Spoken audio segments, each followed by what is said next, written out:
Assalamualaikum warahmatullahi wabarakatuh. Tepangkeun nami abdi Bayu Mukti ti kelas 10 TKR 1.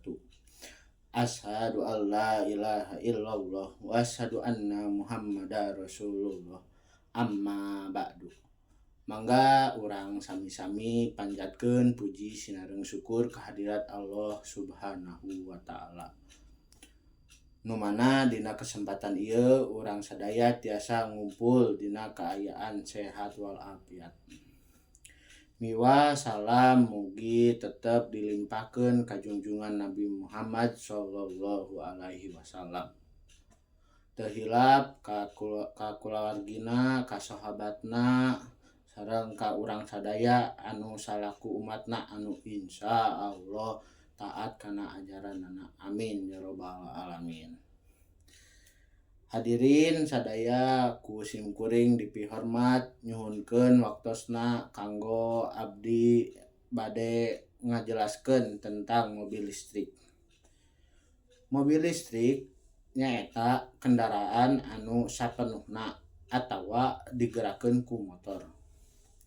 Make listrik dina baterena tiasa dieusi deui. Mobil listrik praktis munggaran dihasilkeun tina listrik. Mobil ieu kasohor pisan dina akhir abad 18 jeung awal abad 20. Ngembangkeun sareng inovasi mesin durukan internal dituturkeun ku produksi massal kendaraan bensin. Langkung mirah nyebabkeun panurunan dina panggunaan mobil listrik. Jadi mobil listrik teh ramah lingkungan sabab henteu ngahasilkeun emisi anu tiasa mangaruhan polusi.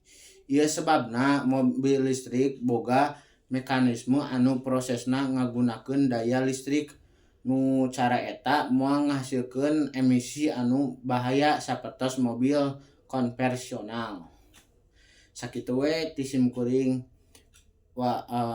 manyuhunkeun dihapunten bilih aya kecap anu matak nyenengkeun di mana hadirin. Teu aya anu langkung indah tibatan doa sabab teu aya awal salianti akhir. Kumargi kitu simkuring mungkas salam kasadayana anu kersa ngadangukeun simkuring mugi aya manfaatna. Hatur nuhun ka sadayana anu tos ngaetakeun waktosna jeung perhatosanna. Wassalamualaikum warahmatullahi wabarakatuh.